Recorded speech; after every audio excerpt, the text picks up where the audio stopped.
Hi there and welcome to our podcast. And this week at London Visited, we go to Piccadilly Circus to tell you all about this iconic part of London. My name's Steve, and each week I bring to you the facts, history and information about different parts of this great capital. If you've been to London or are planning on visiting, live here or just love London from afar, then this is the podcast for you. Don't forget to also visit our YouTube channel, London Visited, to see videos covering this place and so many others across London.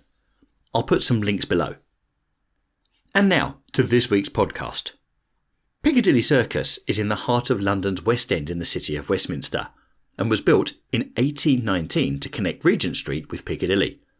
In this context, a circus comes from the Latin word meaning circle, isn't round, open space at a street level. Piccadilly now links directly to the theatres on Shaftesbury Avenue, as well as the Haymarket, Coventry Street, onwards to Leicester Square and Glasshouse Street. The circus is close to major shopping and entertainment areas in the West End. Its status as a major traffic junction has made Piccadilly Circus a busy meeting place and a tourist attraction in its own right. The circus is particularly known for its video display in neon signs mounted on the corner building on the northern side, as well as the Shaftesbury Memorial Fountain and statue, which is popularly, though mistakenly, believed to be of Eros. Directly underneath the plaza is Piccadilly Circus Underground Station, part of the London Underground system.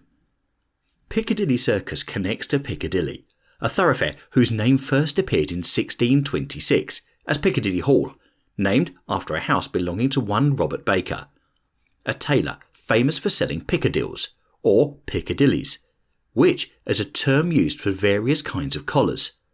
The street was known as Portugal Street in 1692, in honour of Catherine of Braganza, the Queen Consort of King Charles II, but was known as Piccadilly by 1743. Piccadilly Circus was created in 1819 at the junction with Regent Street, which was then being built under the planning of John Nash on the site of a house and garden belonging to a Lady Hutton.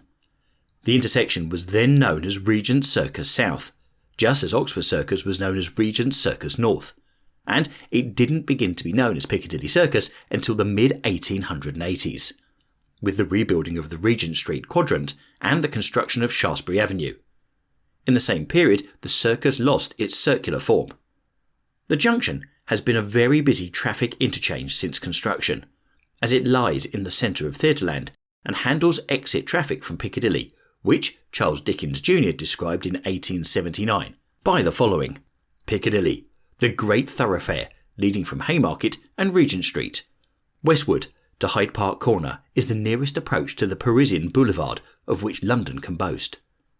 Piccadilly Circus tube station was opened on the 10th of March 1906 on the Bakerloo line, and on the Piccadilly line in December of that same year. In 1928, the station was extensively rebuilt to handle an increase in traffic. The junction's first electric advertisements appeared in 1910, and from 1923, electric billboards were set up on the facade of the London Pavilion. Electric street lamps, however, did not replace the gas ones until 1932. Traffic lights were first installed on the 3rd of August 1926. During World War II, many servicemen's clubs in the West End served American soldiers based in Britain. So, many prostitutes roamed the area, approaching the soldiers that they received the nickname Piccadilly Commandos, and both Scotland Yard and the Foreign Office discussed possible damage to Anglo-American relations.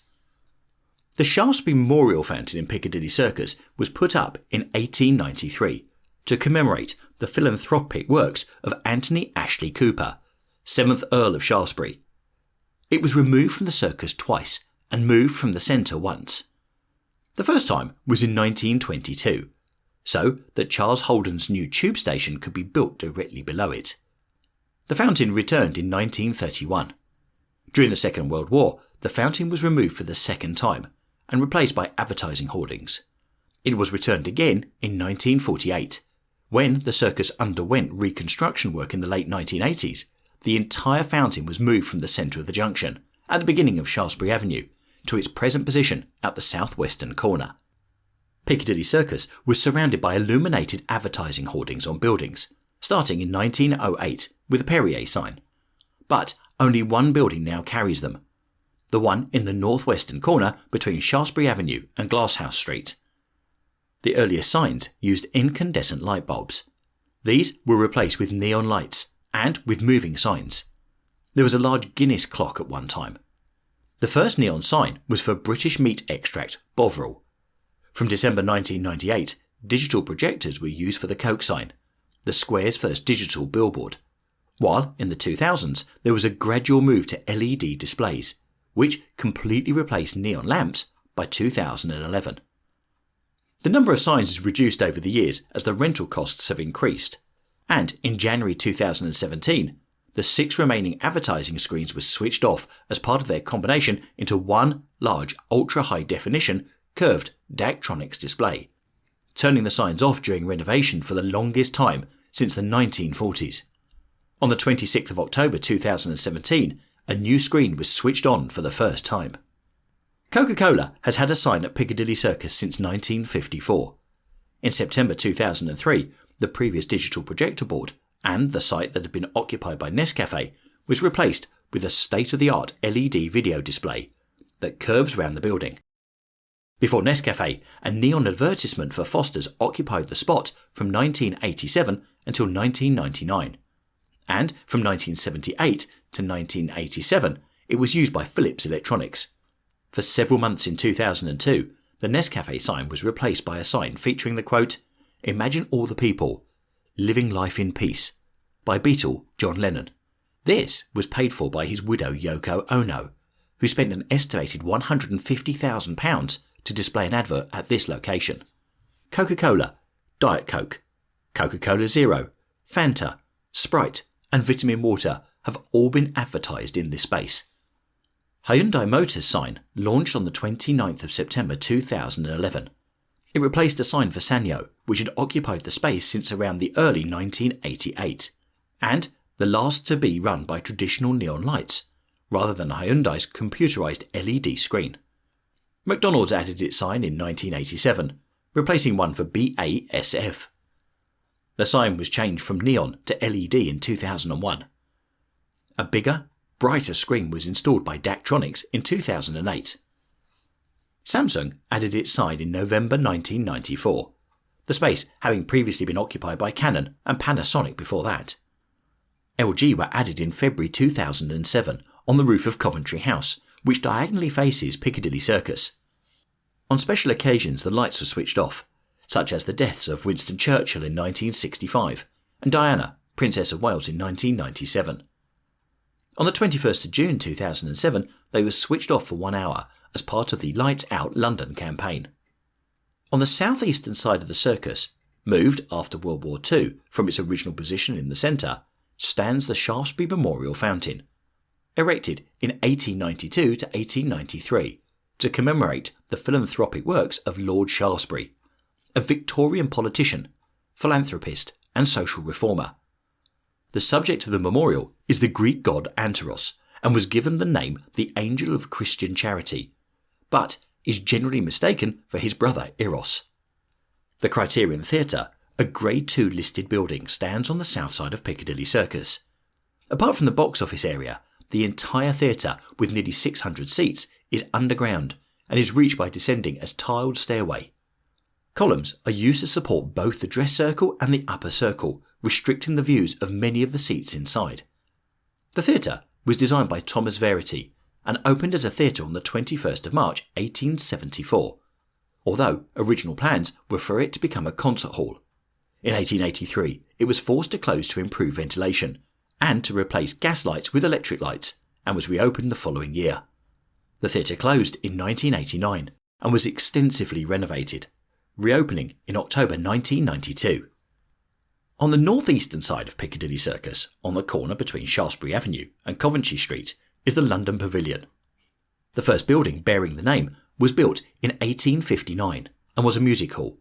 In 1885, Shaftesbury Avenue was built through the former site of the pavilion, and a new London Pavilion was constructed, which only served as a music hall. In 1924, electric billboards were erected on the side of the building. In 1934, the building underwent significant structural alteration and was converted into a cinema. In 1986, the building was rebuilt, preserving the 1885 facade, and converted into a shopping arcade. In 2000, the building was connected to the neighbouring Trocadero Centre, and signage on the building was altered in 2003 to read London Trocadero. The basement of the building connects with the underground station. Lillywhites is a major retailer of sporting goods located on the corner of the Circus and Lower Regent Street, next to the Shaftesbury Fountain. It moved to its present site in 1925. Lillywhites is extremely popular with tourists, and they regularly offer sale items, including international football shirts with up to 90% off. The Piccadilly Circus station, on the London Underground, is located directly beneath Piccadilly Circus itself, with entrances at every corner. It is one of the few stations which have no associated buildings above ground, and is fully underground. The below-ground concourse and subway entrances are Grade 2 listed. The station is on the Piccadilly line and the Bakerloo line. The phrase "is like Piccadilly Circus" is commonly used in the UK to refer to a place or situation that is extremely busy with people. It has been said that a person who stays long enough at Piccadilly Circus will eventually bump into everyone they know. Probably because of this connection during World War II, Piccadilly Circus was the code name given to the Allies' D-Day Invasion Fleet's assembly location in the English Channel. So, I hope you've enjoyed our in-depth look at Piccadilly Circus. Whatever podcast service you use to listen to this, please do subscribe to get updates on new shows, and also please leave us some feedback.